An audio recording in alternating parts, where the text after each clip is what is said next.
आज हम पढ़ेंगे पेज नंबर 106।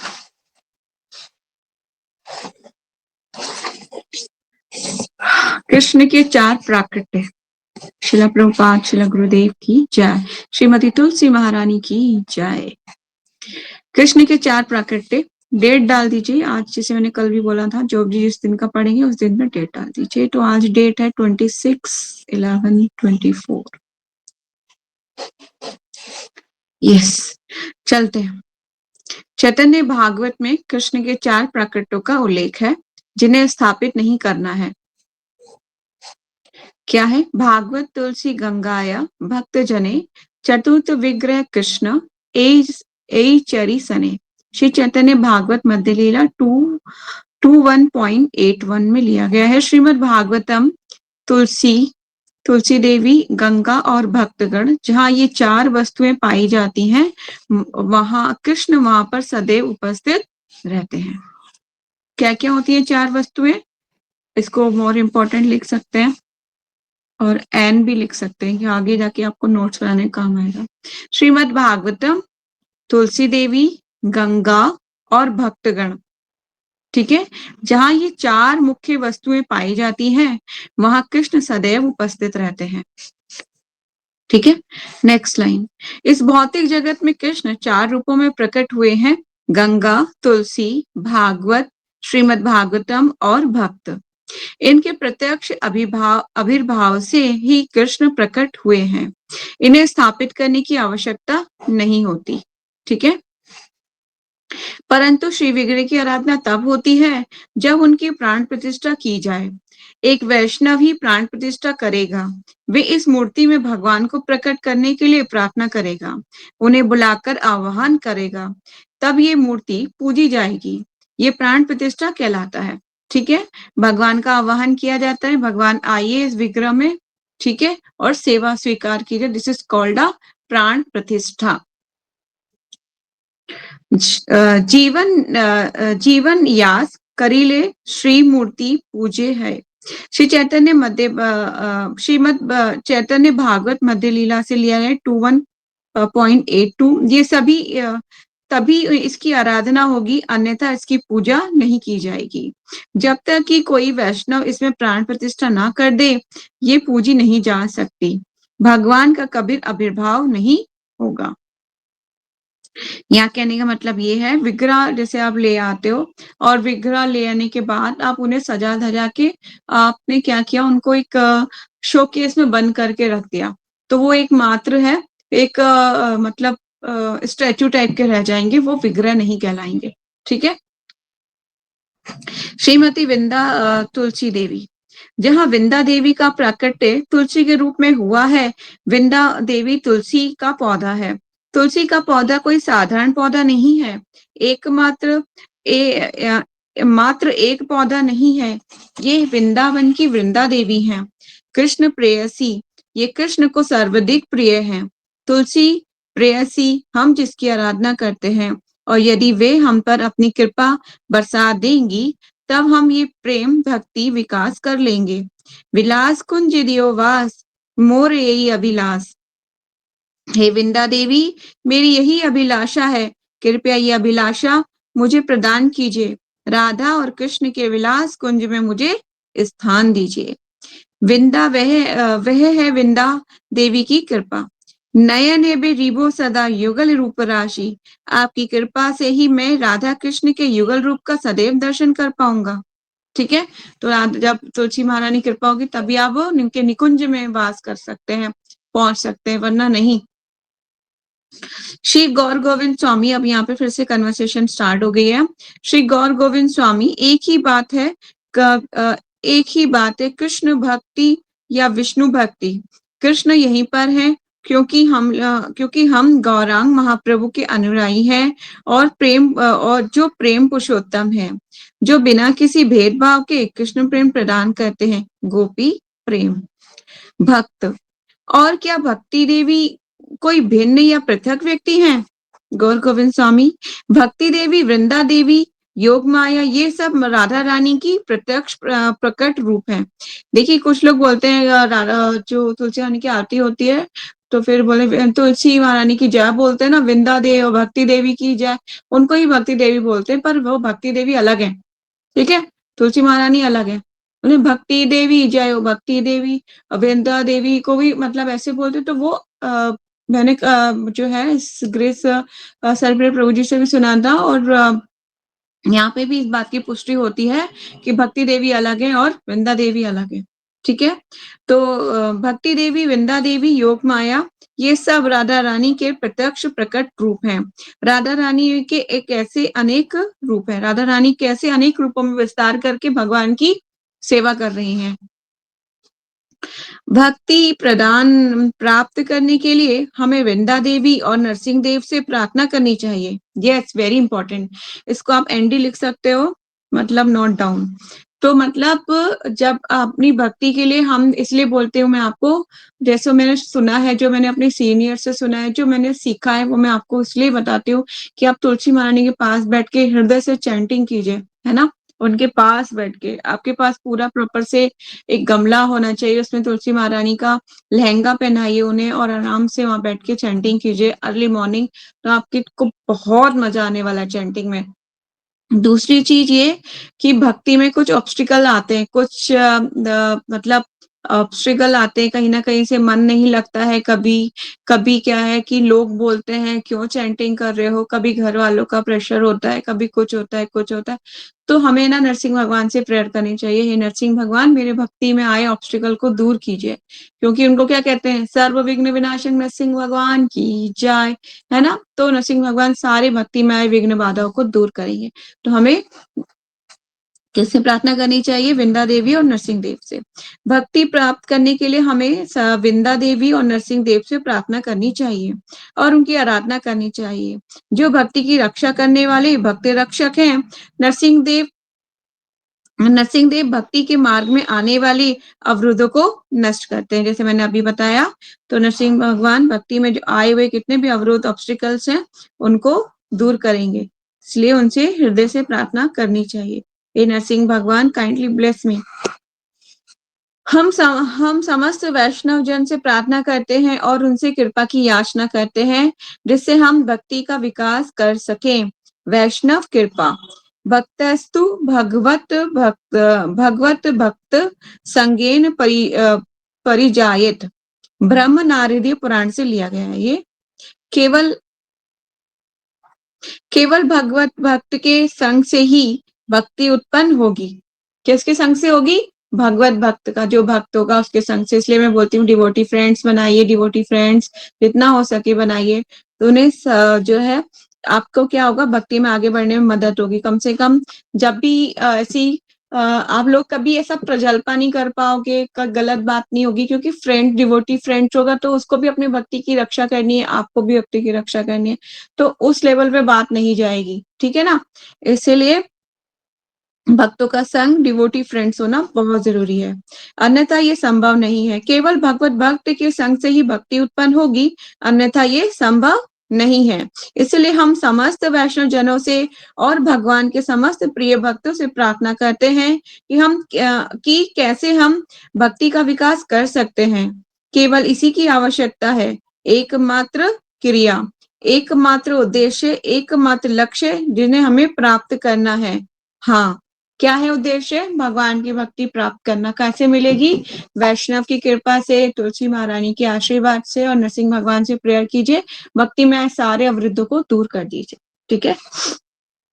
नेक्स्ट पैराग्राफ, तुलसी वृंदा देवी कृष्ण को सर्वाधिक प्रिय हैं, वे बहुत दयालु भी हैं, इसीलिए हम तुलसी की आराधना करते हैं और अभिलाषों को पूर्ण करवाने हेतु उनसे कृपा याचना भी करते हैं। यदि तुलसी देवी अपनी कृपा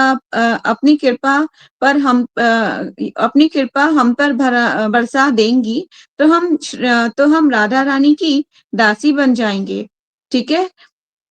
अगर तुलसी महारानी प्रसन्न हो गई हमसे और कृपा बरसा दी, तो हमें जो है राधा रानी की भी कृपा बन जाएगी, ठीक है, उनकी भी कृपा के हम पात्र बन जाएंगे, उनकी कृपा मिल जाएगी, तब हम राधा रानी के एक अनुचरी बन जाएंगे। यही हमारे जीवन का लक्ष्य है। हाँ, यही सत्य है। इसको आप जो है इम्पोर्टेंट मार्क कर सकते हो और एन भी लिख सकते हो आगे। ठीक है, हम नोट्स बनाएंगे तो ये एन हमारे काम आएंगे। नेक्स्ट चलते हैं चैप्टर नंबर 4। अब तक जो आपने पढ़ा उसमें कोई डाउट है, कोई क्वेश्चन है तो आप पूछ सकते हैं, नहीं तो हम आगे बढ़ जाएंगे नेक्स्ट में, क्योंकि अब तक हमने चैप्टर 3 कंप्लीट कर लिए हैं। ठीक है, तो कोई डाउट तो नहीं है पीछे के चैप्टर्स में किसी को भी? माता जी मुझे एक चीज पूछनी थी, जैसे कि मतलब परछाई पर हमारा पैर नहीं आना चाहिए, लेकिन अगर अगर हम परिक्रमा कर रहे हैं और परिक्रमा करते समय तुलसी के पौधे की मतलब परछाई आती है, तो फिर हमें क्या करना चाहिए? देखिए, परछाई कैसे भी कभी भी आ रही है तब भी नहीं, उसको उस पे पैर नहीं आना चाहिए। प्रभु जी ने स्ट्रिक्टली मना किया हुआ है। तुलसी महारानी की परछाई भी आपको दिख रही है, आप जो है परिक्रमा भी करना चाहते हो तो आप उस जगह पे खड़े होकर राउंड राउंड वहीं पे घूम लो। ठीक है, एक ही जगह पे खड़े होकर राउंड राउंड घूम लो, मत लो परिक्रमा। अगर आपको लगता है कि मैं परिक्रमा लूंगी तो उनकी परछाई पे पैर आएगा तो ठीक है, आप राउंड राउंड घूम लीजिए, पर लेकिन जो है परछाई पे पैर नहीं आना चाहिए। ठीक है, चलिए अध्याय 4। तुलसी की देह आध्यात्मिक है। चले, और किसी का कोई क्वेश्चन तो नहीं है? नो, चलिए। तुलसी की देह आध्यात्मिक है। यद्यपि तुलसी अनेक पृथक अलग अलग वृक्षों के रूप में प्रतीत होती हैं, परंतु वे एक व्यक्ति है, और वे जहां भी कृष्ण के प्रति भक्ति दिखती है वहां आ जाती हैं। कहाँ आ जाती हैं? जहां उन्हें दिखता है कि कृष्ण के प्रति क्या है, इनकी भक्ति है, वहां आ जाती हैं वो। तुलसी महारानी पृथक पृथक नहीं है। कोई कहता है कि श्यामा तुलसी अलग है, ये अलग है, वो अलग है, पर है तो एक ही, वह अलग अलग दिखती हैं। ठीक है ना, तो वो कहाँ आ जाती है? परंतु वे एक व्यक्ति है, और वे जहां भी कृष्ण की भक्त के प्रति भक्ति देखती है वहां आ जाती हैं। आप ये लाइन मार्क कर सकते हो, इंपॉर्टेंट। प्रत्येक सुबह भक्तों को तुलसी को जलदान करना चाहिए और तुलसी देवी से प्रार्थना करनी चाहिए, और उनकी 3 बार परिक्रमा करनी चाहिए। कितनी बार परिक्रमा करनी चाहिए? 3 टाइम्स। ठीक है, और सुबह जल कब देना चाहिए आपको? जलदान कब करना चाहिए? सुबह करना चाहिए, मॉर्निंग में। सुस्वादन व्यंजन पुष्प, नवेद, धूपबत्ती या अगरबत्ती, घी का दीपक या अन्य पूजा की परंपरागत वस्तुओं द्वारा तुलसी की आराधना करनी चाहिए। तुलसी के कोमल पौधों को पक्षियों एवं कीड़ों से बचाना चाहिए। छोटे नए पौधों को वापस मिट्टी में मिलाना एक अपराध है। द्वारा पढ़ देती हूँ। छोटे नए पौधों को वापस मिट्टी में मिलाना एक अपराध है। उन स्थानों पर जहाँ भूमि में उगाने पर शीत ऋतु में तुलसी जीवित ना रह सकती हो, उनके लिए उपयुक्त स्थान उपलब्ध कराएं। ठीक है, अगर तुलसी महारानी को मतलब डायरेक्ट जो है सर्दी लग रही है तो उनको उनके स्थान को करने की ढकने की कोशिश कीजिए, अच्छे से रखने की कोशिश कीजिए, ताकि वो सुरक्षित रह पाए, क्योंकि तुलसी महारानी को सर्दी पसंद नहीं है। वो जैसे ही आप देखेंगे अभी जितना सर्दी बढ़ेगा उनके पत्ते जो है अभी काले तो हो ही गए हैं, और जैसे जैसे और सर्दी आएगी उनके पत्ते गिरते रहेंगे, क्योंकि उनको सर्दी पसंद नहीं है। ठीक है, तो उनको कवर करके रखिए अच्छे से, अंदर बाहर अपने घर में रखिए रात को, क्योंकि रात को ज्यादा शीतलहर चलती है और दिन में सनराइज होता है, तो दिन में आप उनको बाहर रखिए, रात को आप उनको अंदर घर के अंदर रख सकते हैं। ठीक है, क्योंकि रात सबसे ज्यादा ठंडी कब पड़ती है? रात में पड़ती है ना, इसीलिए। चलिए, अगर संभव हो तो कर सकते हैं ऐसा। अब सबको लाना संभव नहीं है तो उनके ऊपर एक शेड बना के उनको, जैसे अभी मुझे करना है, शेड तो बना लिया है पर को कवर करना है, तो कवर करके ऐसे रख सकते हैं। चलिए आगे चलते हैं। प्रत्येक दिन तुलसी को ताजी वायु, पानी जितना आवश्यक हो ध्यान रखें कि बहुत अधिक जल ना डालें। जरूरत से ज्यादा जल नहीं डालना। जब उसमें जल की रिक्वायरमेंट हो, पौधा में सूख गई हो, मिट्टी हिला के देख लीजिए और सूख गई हो तभी आपको जल देना है। एक्सेस पानी नहीं देना सर्दियों में, बिल्कुल नहीं। ठीक है, और सूर्य का प्रकाश उपलब्ध कराएं। तुलसी को ठीक से देखभाल ना करना, उनकी उपेक्षा करना या बिल्कुल ढंग से जलदान ना करना एक महान अपराध है। ठीक है, पौधा तो है आपके पास पर उसकी केयर नहीं कर रहे हो आप, उसका ध्यान नहीं रख रहे हो, उसको जलदान नहीं कर रहे हो, उसकी उपेक्षा कर रहे हो, तो ये महान अपराध है। और इस अपराध का क्या मतलब क्या होता है? जो ये ऐसा अपराध करता है उसके घर से चली जाती है तुलसी महारानी और उसकी भक्ति में क्षीण होने लगती है। तो इसीलिए जितना बेनिफिट हमने पढ़े हैं उतने डिसबेनिफिट भी हैं, है ना, उसके भी अपोजिट्स के अपराध भी ज्यादा हैं। सब कुछ बहुत अधिक ध्यानपूर्वक करें। तुलसी को कभी भी काटे या छाटे नहीं, वे एक महान अपराध है। यदि बहुत आवश्यक हो तो सूखी मृत शाखाएं हटा दें। यदि शाखाएं मार्ग में बाधा डालें तो उन्हें बांध दें, परंतु उन्हें काटे नहीं। ठीक है, कैंची लाके काटना तो वो अलाउड नहीं है। तुलसी की पत्तियां पुष्पों को आप इसमें इंपॉर्टेंट लिख सकते हैं। तुलसी की पत्तियों को सुबह सुबह चुने, ठीक है, कभी रात्रि में नहीं। सूर्यास्त सूर्यास्त या सूर्योदय तक, मतलब नहीं लेना कभी आपको। जब तक सूर्य उदय नहीं होता तब तक आपको तुलसी के पत्ते नहीं तोड़ने, और सूर्यास्त के बाद भी आपको तुलसी के पत्ते नहीं तोड़ने। मतलब डार्क होने पे, कभी भी रात का समय है या भी सनराइज नहीं हुआ है तब तक आपको तुलसी के पत्ते नहीं लेने हैं। ठीक है, तुलसी पर कभी भी रासायनिक छिड़काव ना करें। कृष्ण की आराधना के लिए या भोग की थाली में रखकर उन्हें अर्पित करने के लिए पत्तियों को सुबह एक बार ही एकत्रित करें। हर व्यंजन पर कम से कम एक पत्ती रखें। ठीक है, जितने भी आप आइटम बनाएंगे भगवान की सेवा के लिए उस पर एक बारी में एक पूरा पत्ता रखिए। भगवान को अर्पित करने के अतिरिक्त और किसी अन्य उद्देश्य से तुलसी की पत्तियों को कभी ना चुने। ठीक है, इसके अलावा कोई और मोटिव नहीं होना चाहिए कि आप भगवान की सेवा के लिए ही तुलसी को तोड़ना है, उसके अलावा नहीं। क्यों? क्योंकि कुछ लोग क्या करते हैं, काढ़ा बना के पिएंगे तुलसी के पत्तों को, जो है उसको काढ़ा बना के पीना, उसको मतलब उसको कहते हैं ना, उसका रस निकालना, ये सारा अपराध है, अपराध है। क्योंकि उस पर क्या नाम लिखा हुआ है, ओम नमो भगवते वासुदेवाय। तो आप भगवान के नाम की भी डिसरिस्पेक्ट कर रहे हो और तुलसी के पत्ते की भी डिसरिस्पेक्ट कर रहे हो। तो भक्ति आपको मिलेगी, इसकी वो मत करना अब उम्मीद उनसे। चलिए, भगवान कृष्ण तुलसी की पत्तियों से बनी माला पसंद करते हैं।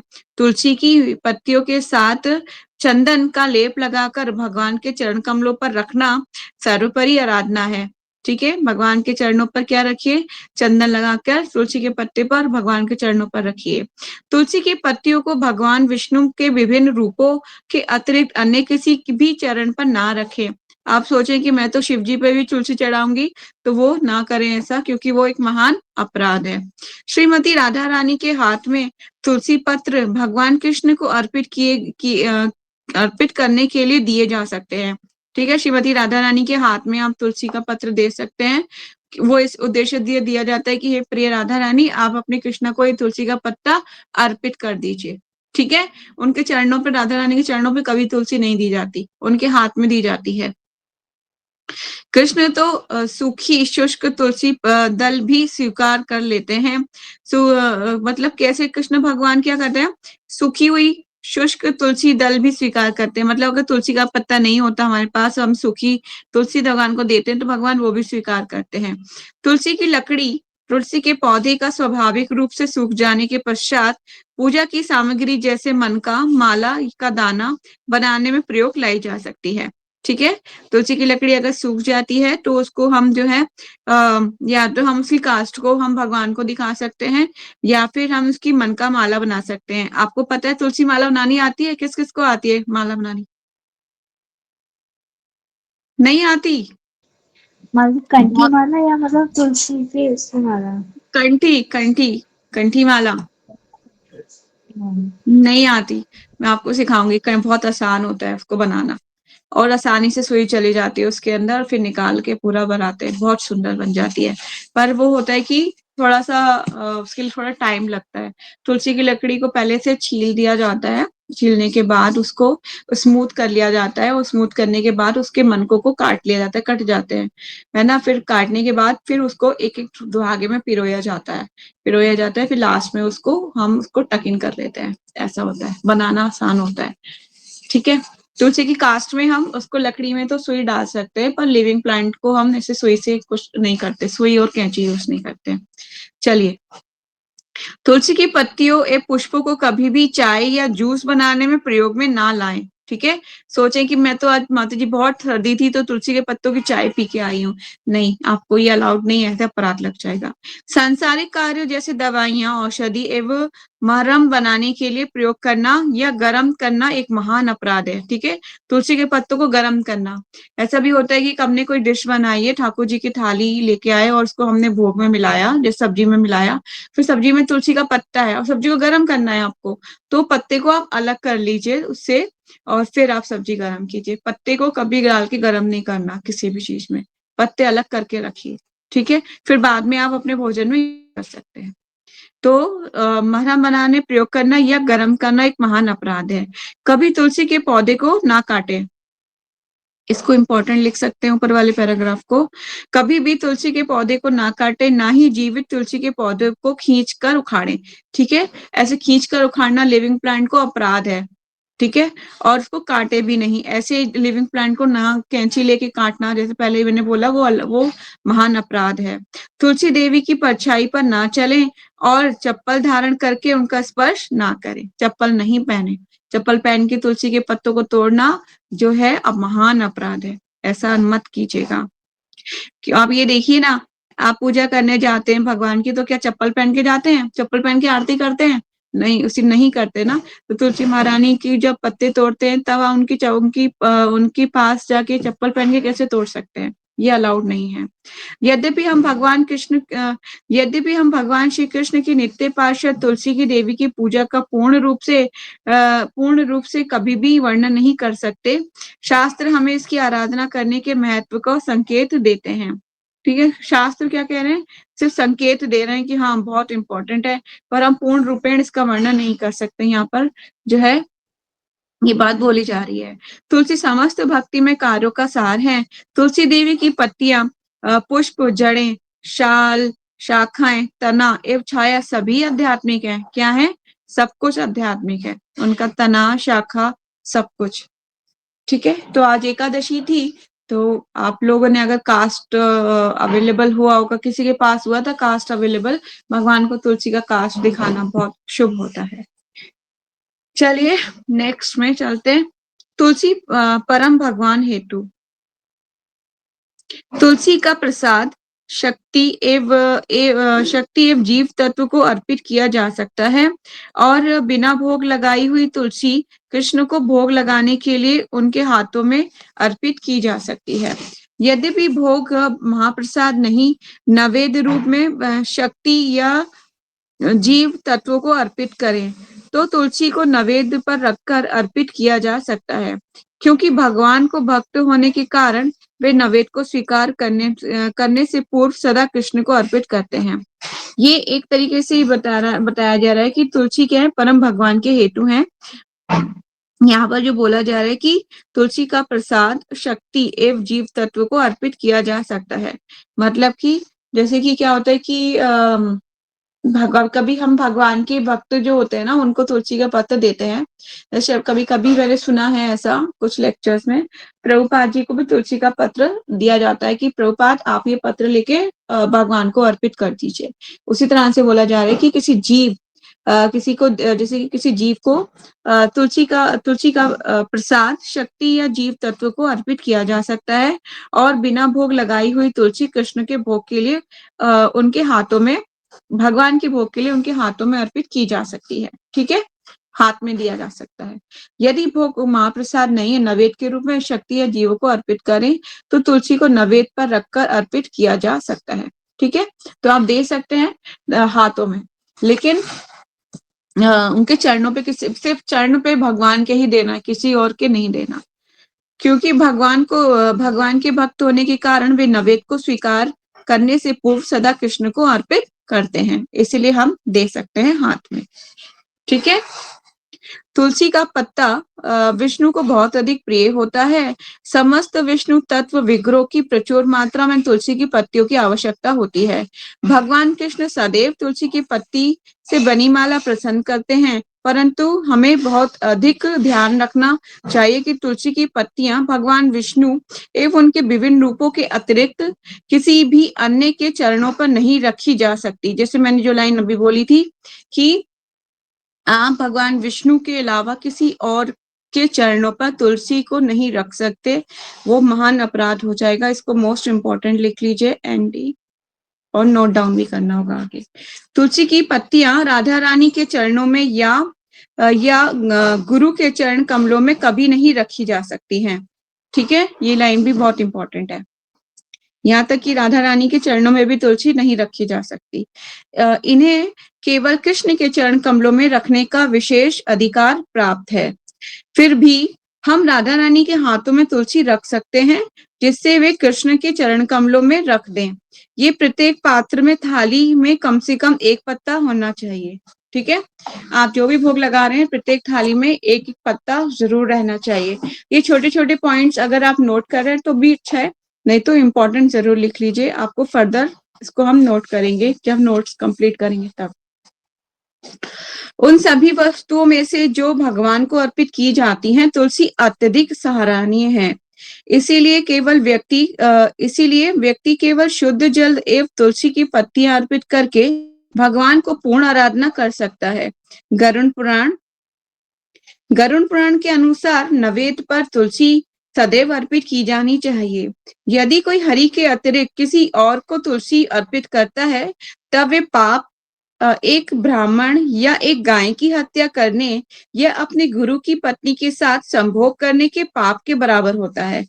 ठीक है, किसी और को तुलसी कभी अर्पित नहीं की जा सकती। इसको नोट कर लीजिए कहीं पे। आपसे कोई पूछेगा, हम तो यहाँ पे भी अर्पित करते हैं तुलसी, हमारे तो यहाँ पे भी करते हैं, पर आप उसको कहिएगा आपको पता है आपको कितना पाप लगेगा। आपको उसको बताइए आपको क्या क्या पाप लग सकता है। उसको बोलिए कि आपको ब्राह्मण की हत्या का पाप लग सकता है, गाय को मारने का पाप लग सकता है, गुरु की पत्नी के साथ जो है संभोग करने का पाप आपको लगेगा, तो आप जो है नरकों में वास कर सकते हैं। अगर नरक में जाना चाहते हैं तो अवश्य करिए। चलिए आगे चलते हैं। तुलसी चयन की विधि क्या है? भगवान की पूजा हेतु तुलसी का चयन करना यह भक्त का मुख्य कर्तव्य है। स्नान किए बिना तुलसी का चयन नहीं करना चाहिए। ठीक है, आप कभी भी अगर मॉर्निंग में अगर आप स्नान नहीं किए हैं तो तुलसी को नहीं छुइए। और इवनिंग में भी अगर आपने डे टाइम में 1 घंटे से ज्यादा शयन किया है बिस्तर पर, तब भी आप तुलसी का चयन नहा के ही कीजिए। ठीक है, हर टाइम तुलसी के पास आप जाएंगे नहा के ही जाएंगे उसकी पत्ते को तोड़ने के लिए। बिना नहाए झूठे मुंह में खा रहे हो और हाथ से पत्ते तोड़ रहे हो तो वो महान अपराध है। ठीक है, भगवान की पूजा हेतु तुलसी का चयन करना एक भक्त का मुख्य कर्तव्य है। स्नान किए बिना तुलसी का चयन नहीं करना चाहिए। स्नान के उपरांत हाथ जोड़कर दंडवत प्रणाम अर्पित करके एक उचित मंत्र का उच्चारण करके तुलसी का चयन करना चाहिए। हमें एक एक पत्र चयन करना चाहिए। तुलसी पत्र इस प्रकार चयन करना चाहिए कि जिससे तुलसी देवी को आघात अथवा कष्ट ना हो। ठीक है, बहुत प्यार से ध्यान से उनके पत्तों को तोड़ना चाहिए, खींच के या फिर जोर जबरदस्ती करके नहीं, बहुत धीरे धीरे प्यार से दोनों हाथों की सहायता से तोड़िए। ठीक है, नखूनों का इस्तेमाल करके तुलसी का चयन करना उचित नहीं है। आपके नेल्स बहुत ज्यादा बड़े हैं, नेल्स लगाया आपने और तोड़ लिया, ऐसे नहीं होना चाहिए। आपको अच्छे से उनको पिक करना है। ठीक है, चयन सावधानी पूर्वक करना चाहिए जिससे उनकी शाखा प्रशाखा टूटे नहीं। ठीक है, और इस तरह से करनी है कि उनकी शाखा टूट ना जाए। बहुत से लोग ऐसे गलत तरीके से चयन करते हैं, तो ये अपराध की कैटेगरी में आ जाएगा। क्योंकि वो क्या है, तुलसी के पौधे क्या है, उनके सर के बाल हैं, है ना। तो आप सोचिए आपके सर के बालों को ऐसे कोई खींचे तो आपको कितना दर्द होगा, इसी तरह से वो भी दर्द उनको भी होता होगा। समझ रहे हैं आप? इस चीज का ध्यान रखिए ध्यानपूर्वक। केवल वही पत्तियां चुने जो मंजरियां पुष्पों के साथ उगी हुई हैं, और वे पत्तियां जो गिरने वाली हो, जिनका रंग पीला हो गया हो। नई हरी पत्ती ना चुने, मंजरियों को खिलते ही चुन लें। कि जो मंजरियां आती हैं उन्हें जैसे ही उनको शुरू होती है तुरंत ही खिलते हुए तोड़ लेना चाहिए। उन्हें बीज ना बनने दें, क्योंकि बीज बनने में पौधे की बहुत अधिक शक्ति खींच लेती हैं। जब भी बीज बनाने लगती हैं मंजरी, तो बहुत अधिक शक्ति पौधे की उसमें लग जाती है। इसी तरह से पौधा धीरे धीरे सूख जाता है, क्योंकि सारी उसकी एनर्जी मंजरी के बीजों को पकाने में लग जाती है। जो कि कृष्ण की सेवा के लिए अधिक पत्तियां एक पुष्प प्रयोग में लाई जा सकती हैं। अपनी उंगलियों के पोरों से एक बार में एक ही पत्ती चुने। काटने के औजार, कैंची आदि का प्रयोग में ना लाएं। जैसे मैंने पहले ही बोला है, इस चीज को प्रयोग में नहीं लाना। This is very important information for each and everyone, क्योंकि कैसे हमें चयन करना है यहाँ पर इस डिटेलिंग आपको बताई जा रही है। ब्रह्म वैवर्त पुराण में क्या कहा गया है? 2.2151 में और 52 में कहा गया है, पूर्णिमा मायायाम च द्वादशम रवि संक्रमे तेलाभयंग चयनस्ते च मध्य निशि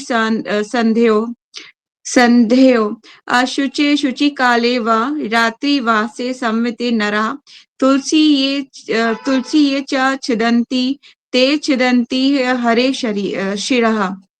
पूर्णिमा, अमावस्या, द्वादशी, रविवार, संक्रांति, स्नान के पूर्व तेल मालिश करके मध्यकाल में रात्रि में दोपहर दोनों संधियों के बीच अशौच काल शुचि अवस्था में जो तुलसी पत्र चयन करता है, वे श्री हरि के मस्तक पर छेदन कर देता है। ठीक है, तो ये कुछ बताया गया है, कुछ डेट्स बताई गई हैं। पूर्णिमा, अमावस्या, द्वादशी, रविवार, संक्रांति के स्नान की पूर्व या मालिश करके, मध्य काल में, रात्रि की दोपहर दोनों संध्या में, अशौच काल में, शुचि अवस्था में नहीं है, आप नहाए नहीं है, तो तुलसी पत्र का चयन ना करें। और अगर आप करते हैं ऐसा, तो श्री हरि के मस्तक में छेदन करने के बराबर है। ये कौन से पुराण में दिया गया है? ब्रह्म वैवर्त पुराण में इसका वर्णन है। ठीक है, आगे चलते हैं। जो बिना स्नान किए भगवत पूजन आदि के लिए तुलसी का पत्र तोड़ता है, वे उसका सारे कार्य निष्फल हो जाते हैं। उसके सारे कार्य कैसे हो जाएंगे? निष्फल। यदि वे व्यक्ति पंचगव्य पान करे, तब वे शुद्ध हो जाएगा। अब फिर उसको कैसे शुद्धि प्राप्त होगी? अगर वो पंचगव्य का पान करे। पंचगव्य क्या क्या होता है? गाय का दूध, गाय का दही, गाय का घी, और गाय का गोमूत्र, और जो काव डंग मतलब उसका गोबर, इसको आप सब छोटी छोटी क्वांटिटी में मिला के मिक्स करके और फिर उसको आप जो है पंचगव्य के रूप में ले सकते हैं। स्मृति शास्त्र संक्रांति, रविवार, द्वादशी, पूर्णिमा एवं अमावस्या, इन दिनों में तुलसी का चयन निषेध बताते हैं। परंतु श्री कृष्ण, अब आगे भी ध्यान से सुनिएगा, परंतु श्री कृष्ण भक्तगण केवल द्वादशी तिथि या रात्रि काल में ही तुलसी चयन ना करें। ठीक है, छदन्ते तुलसी विप्र द्वादश्याम वैष्णव क्वचित, क्योंकि द्वादशी में ही तुलसी चयन करने से व्यक्ति की परम आयु का ह्रास होता है और वह ग्रहित नारकीय स्थिति में गिर जाता है। अगर द्वादशी तिथि पर आप तुलसी का चयन करेंगे तो आप कहाँ चले जाएंगे? नारकीय जीवन में। क्यों? तुलसी का चयन कभी भी द्वादशी पे नहीं करते भगवत भक्त, यहाँ पे स्पष्ट रूप से लिखा गया है। आगे चलते हैं। गौड़ीय वैष्णव जन द्वादशी के दिन, एकादशी के पश्चात का दिवस जो कल आने वाला है, कल द्वादशी ही है, तो जिन्होंने तुलसी का चयन नहीं किया है और उनसे मेरी रिक्वेस्ट है कि प्लीज तुलसी को मत तोड़िएगा।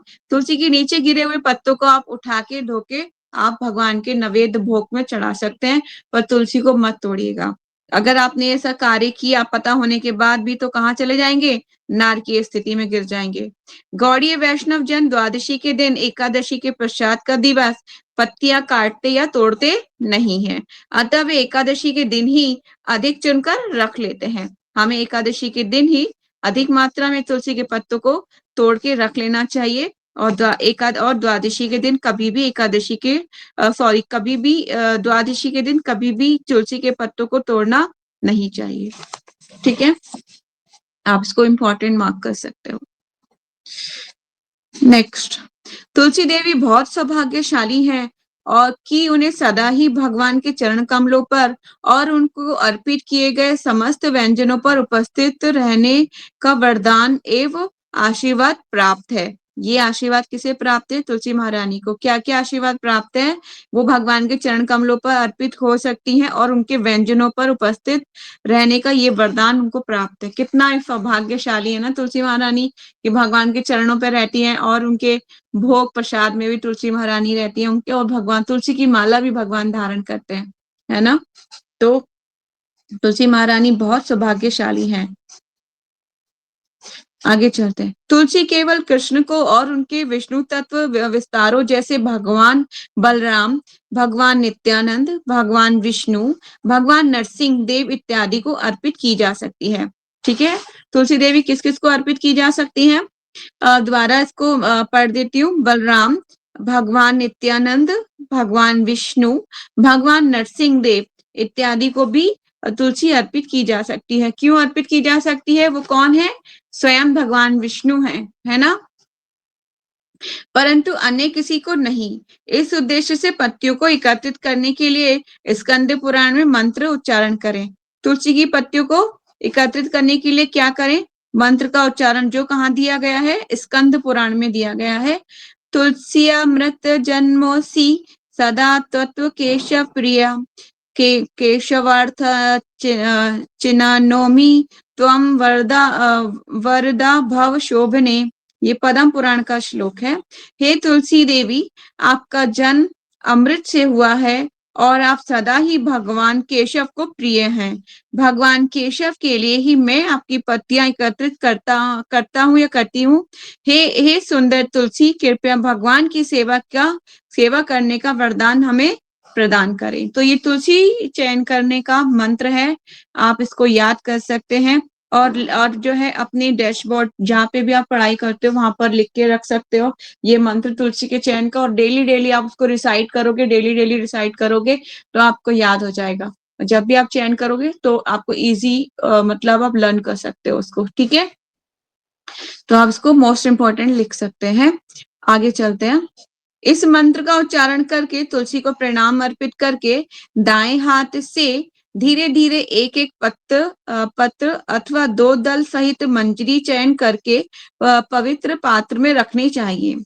कीड़ों के द्वारा अथवा छिन्न भगन पत्र चयन करके अखंड पत्र का ही चयन करें। मतलब जो पत्र कीड़ों ने खाए हैं उनका चयन ना करें, जो पत्ते साफ सुथरे हैं उनका ही चयन करें भगवान की पूजा के लिए। ठीक है, आपने देखा होगा मंजरी पे ना बहुत ही सुंदर सा एक कीड़ा आता होता है मंजरी पे। देखा है किसी ने? किसी ने नहीं देखा? ओ, मंजरी पे हमेशा एक कुछ कीड़ा होता है, छोटा सा बहुत क्यूट सा कीड़ा होता है, वो मंजरी पे ही होता है। जब आप मंजरी धोगे तो वो आपके हाथ पे चलने लगेगा, पर वो कभी काटता नहीं है, बहुत क्यूट होता है। तो उसको हटा दीजिए, वो स्वयं चला जाता है। ठीक है, उड़ जाता है, बहुत छोटा सा होता है, गोल गोल। एक छोटे पौधे में बहुत सारी पत्तियां कभी ना खींचे, नहीं तो उन्हें कष्ट होगा। सदा स्मरण रखिए कि कोई भी पत्ती अर्पित की जा सकती है, चाहे सूखी हो या भूरे रंग की पत्ती हो या जरूरी परिस्थिति में उनकी लकड़ी या टुकड़े भी। ठीक है, दोबारा मैं ये पैराग्राफ पढ़ देती हूँ। एक छोटे से पौधे से बहुत सारी पत्तियां कभी ना खींचे। अगर आपके पास एक क्यूट सा छोटा सा पौधा है तुलसी महारानी का, तो एक साथ सारी पत्तियां उसकी कभी ना खींचे, तो उन्हें क्या होगा? कष्ट होगा। सदा स्मरण रखें कि कोई भी पत्ती अर्पित की जा सकती है, चाहे वे सूखी हो, भूरे रंग की पत्तियां हो या जरूरी परिस्थिति में उनकी लकड़ी भी यूज की जा सकती है, लकड़ी के टुकड़े भी। ठीक है, ये मोस्ट इम्पोर्टेंट में लिख लीजिए। तुलसी चयन करके उसे 7 दिनों तक रखा जा सकता है। कितने दिन तक? 7 दिनों तक रखा जा सकता है। यदि तुलसी का अभाव हो तब व्यक्ति को पूर्व निवेदित तुलसी शुद्ध जल से धोकर इस्तेमाल की जानी चाहिए। ठीक है, अगर आपके पास तुलसी दल बिल्कुल भी नहीं है और तुलसी की जड़ में भी तुलसी के पत्ते नहीं है, तुलसी की लकड़ी भी आप लोगों के पास नहीं है, तो उस केस में बोला जाता है कि जो पत्ते आपने अर्पित किए हुए उनको धो के आप दोबारा भगवान की सेवा में अर्पित कर सकते हो। ठीक है, यहाँ पर ये लिखा हुआ है। जहाँ जहाँ तुलसी प्राप्त करना असंभव हो, वहां तुलसी नाम उच्चारण करके मानस तुलसी अर्पण करना उचित है। चुनने के पश्चात कृपया उच्चारण करें। ठीक है, तो जहां पर अगर बिल्कुल जैसे कोई ऐसी भी कंट्रीज हैं जहाँ पे तुलसी का पौधा नहीं उग सकता, क्योंकि वहां की जलवायु उनके पौधे के अनुकूल नहीं है, तो वहां पे बोला जाता है कि क्या कीजिए, ऐसे स्थान पर तुलसी के नाम का उच्चारण करके भी आप भोग अर्पित कर सकते हैं। पर ये हम लोग के लिए नहीं है, हम लोगों को आलसी हो नहीं होना है तुलसी की सेवा में। ठीक है, तो आप यथा संभव प्रयास कीजिए, आपको तुलसी के पत्तों को आपको भगवान के लिए अर्पित करने ही है। ठीक है, ऐसे आलसी नहीं बनना, माता जी मैंने ना नाम बोल के ही ऑफर कर दिया तो ये ठीक किया क्या, तो आप मेरे को ऐसा मैसेज ऐसा वॉइस मैसेज कभी मत भेजिएगा। ठीक है, नेक्स्ट, चयनबद्ध दुखम यत् वेति हि हृदय ही वर्वते ते हृदय वर्तन्ते तत् क्षमस्व जगत जगत स्म तुलसी त्वं नमाभ्यम। हे जगत की माता, हे तुलसी देवी, मैं आपको सादर प्रणाम अर्पित करता हूँ। कृपया मुझे क्षमा करें यदि मैंने आपकी पत्तियां मंजूरियां चुनकर आपको कष्ट पहुंचाया हो। ये मंत्र आपको तब उच्चारण करना है जब आप मंजरियां पत्ते तोड़ चुके हों। ठीक है, आपसे भी प्रार्थना करनी चाहिए कि तुलसी महारानी अगर मैंने आपको कष्ट दिया हो जाने अनजाने तो मुझे क्षमा कर दीजिएगा। नेक्स्ट, गरुड़ पुराण में तुलसी चयन हेतु एक मंत्र वर्णन आता है, क्या है? मोक्ष के हेतु धारिणी प्रशंसते विष्णु समस्तस्य गौरव प्रियते आराधनार्थ वर मंजिरिके लुनामी पत्रम तुलसी क्षमस्वम। हे तुलसी, आप एकमात्र इस जगत से मुक्ति के कारण हो और इस धरती पर आप एक सदस्य आपके सदस्य कोई नहीं है। आप चर अचर के गुरु भगवान विष्णु की प्रिया हो। उनकी पूजा के लिए मैं सर्वोत्तम मंजरी ये पत्र चयन कर रहा हूँ। कृपया आप मुझे क्षमा करें। ठीक है, एक मंत्र ये भी है चयन के लिए। कहाँ पे ये मंत्र? गरुड़ पुराण से लिया गया है। आगे चलते हैं, हमारे पास अभी 2 ही मिनट है। इस मंत्र का उच्चारण करने हेतु दाएं हाथ से पत्र एवं मंजरी का चयन करना चाहिए। कौन से हाथ से हमें यूज करना चाहिए? आपका राइट हैंड से मंजरी को, तुलसी को तोड़ना चाहिए। पत्तियों को ताजे जल से भरे एक पात्र में रखकर रेफ्रिजरेटर या फ्रिज में रखें, या उन्हें प्लास्टिक के वायुरुद्ध डिब्बों में भरकर रेफ्रिजरेटर में रखें। यदि प्लास्टिक डिब्बों में प्रयोग कर रहे हो तो पत्तियों के डिब्बों को संचित करने से पूर्व धो लें एवं थपथपाकर सुखा लें, क्योंकि आवश्यकता से अधिक नमी एवं आर्द्रता उन्हें गलाकर खराब कर देगी। ठीक है, तो तुलसी के पत्तों को इस तरह से आप प्रिजर्व कर सकते हैं, रख सकते हैं। तुलसी के पत्ते जब भी मैं धोती हूँ, धोने के बाद में उनका एक्सेस वाटर निकाल देती हूँ, मतलब सीधे झाड़ के हाथ में एक मुट्ठी में उन्हें बंद कर लेती हूँ और झाड़ देती हूँ सारे पत्तों का पानी। उसके बाद में एक छोटी सी मेरे पास है तुलसी महारानी के लिए डिब्बी बनाई हुई है, तो उसमें मैं उसको रखती हूँ, पर वो डिब्बी में आधी खुली रखती हूँ, उसको पूरी एयर टाइट में नहीं रखती। फिर उसमें हल्की सी एयर जाती रहती है, तो पत्तियों को प्रॉपर से हल्की थोड़ी थोड़ी एयर भी मिलती रहती है, तो पत्तियां सुरक्षित रहती हैं। थोड़ा सा 3-4 दिन आराम से निकल जाता है उसमें। तो इस तरह से आप पत्तियों को जो है प्रिजर्व कर सकते हैं। ठीक है, तो हमारे पास टाइम हो गया, 1 मिनट है, तो आप लोगों के कोई क्वेश्चन है, डाउट है तो हम ले सकते हैं, बाकी कल हम इसको आगे कंटिन्यू करेंगे। यस माता जी, मैंने कहीं सुना था कि हमें एकादशी वाले दिन कपड़े नहीं धोने चाहिए। ऐसा कुछ सच में है कि कपड़े नहीं धोने चाहिए? नहीं, ऐसा कहीं अभी तक तो हमने नहीं पढ़ा है ऐसा। और एकादशी के दिन बहुत सी चीजें बोली जाती है कि जो भी एक्सेस काम है, जो मतलब आपकी पूजा और आपकी साधना में डिस्टर्ब करते हैं, जैसे कि बहुत ज्यादा लोग का अपने पार्लर जाना और मूवीज देखना, ये सारे को मना करते हैं, क्योंकि वो टाइम बचाकर आप भगवान की नाम जप में लगाइए तो आपके लिए अच्छा होगा। इसीलिए बोला जाता है कि आप कोई भी ऐसा काम मत कीजिए, जो जो टल सकता है उसको टाल दीजिए। लेकिन ना भक्त लोगों को क्या होता है कि कपड़े 3 टाइम चेंज करते हैं, तो उनको ऐसा कोई प्रभुपाद जी ने प्रिस्क्राइब नहीं किया हुआ कि ऐसा नहीं करना है। प्रभुपाद जी ने बोला है कि जितना ज्यादा हो सके भगवान की भक्ति कीजिए मैक्सिमम, और लेकिन नियत तो जो आपके काम है, जो ड्यूटीज है, वो तो फुलफिल करने ही पड़ेंगे ना। नहीं तो फिर वो अगले दिन आपका टाइम एक्स्ट्रा चला जाएगा। इसलिए जो डेली के रूटीन्स के काम है उसको खींचिए, उसमें कोई प्रॉब्लम नहीं है। हरे कृष्णा। ईशा, हरे कृष्णा। यस।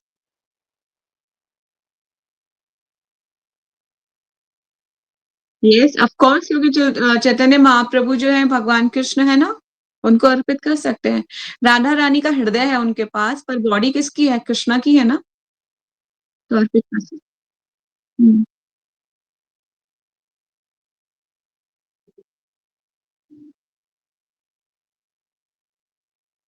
यस, मंजरी भगवान को भी अर्पित कर सकते हैं, और शालिग्राम शिला को तो देना ही देना है। मंजरी आप हर हालत में भगवान को भी अर्पित कर सकते हैं। मैं जाती हूँ कभी भी मंजरियां सब तोड़ के, जैसे जैसे फर्स्ट मंजरी आई थी सारी मेरी गार्डन में तुलसी महारानी पे, तो सारी मंजरियां मैं तोड़ लेती थी सैटरडे को, और संडे को जाके मैं भगवान को अर्पित कर देती थी। तो जाइए आप मंजरी भगवान को दे सकते हैं, और उस मंजरी को अर्पित कर दिया, उसके बाद भोग प्रसाद में उसको खा सकते हैं, कोई प्रॉब्लम नहीं होता। जैसे पत्ते खाते हैं वैसे वो भी खा सकते हैं। Okay, any one else? Yes माता जी, रविवार को मतलब ऐसा क्या होता है जो मतलब तुलसी का हम तुलसी का पत्ता हम नहीं तोड़ सकते हैं? हाँ, हमारे शास्त्र जैसे यहाँ लिखा हुआ है वहां पे बताया गया है कि ऐसे नहीं करना चाहिए रविवार के दिन। पर वैष्णव भक्तों के लिए बोला जाता है कि सिर्फ द्वादशी को ही स्किप कीजिए, है ना, बाकी टाइम आप कर कर सकते हैं। लेकिन अभी इस चीज के बारे में और डिटेल में नहीं कहीं मिलता पढ़ने के लिए कि ऐसा क्यों नहीं करना है। लेकिन जो शास्त्र बोलते हैं हमें उतना ही फॉलो कर लीजिए, तो मतलब वो ठीक है। ठीक है, तो हमें उन चीजों के पीछे नहीं जाना चाहिए जो मतलब हमारे लिए रेलिवेंट नहीं है। हमें वो देखना चाहिए जो हमें प्रिस्क्राइब किया जा रहा है। ठीक है। यस, किसी और का कोई क्वेश्चन है? और कुछ, जो भी क्वेश्चन है अभी हम ले सकते हैं, 1 आध मिनट और ले सकते हैं। मैम हरे माता कृष्णा। एकादशी पे तो मतलब हम तोड़ सकते हैं तुलसी, हाँ, एकादशी पे तोड़ सकते हैं तुलसी, पर द्वादशी आफ्टर पे नहीं। सनसेट नहीं, आफ्टर सनसेट नहीं तोड़ सकते। ठीक है, अभी आप सोचो कि माता जी कल के लिए तुलसी नहीं है, क्या करूं, तोड़ लूं? नहीं, अभी नहीं तोड़ सकते क्योंकि सूर्य अस्त हो चुका है। तुलसी के पत्ते आजकल बहुत गिर रहे हैं, आपके पेड़ पौधे में भी गिरे हुए होंगे, वो नहीं, तोड़ के धो के आप भगवान की सेवा में यूज कीजिए कल। ठीक है, ऐसा कर सकते हैं। और कोई कोई क्वेश्चन किसी का? नो? ठीक है, तो ये अगर बुक्स है तो बहुत अच्छी बात है, बुक ले आइएगा जिनके पास नहीं है, क्योंकि आपके पास जब बुक होगी ना तो आप को जो जो मैंने इम्पोर्टेंस दिया हुआ है वो कम से कम आप पढ़ पाओगे, दोबारा पढ़ पाओगे। ठीक है, तो यहीं पे वाइंड अप करते हैं आज की क्लास। तो कल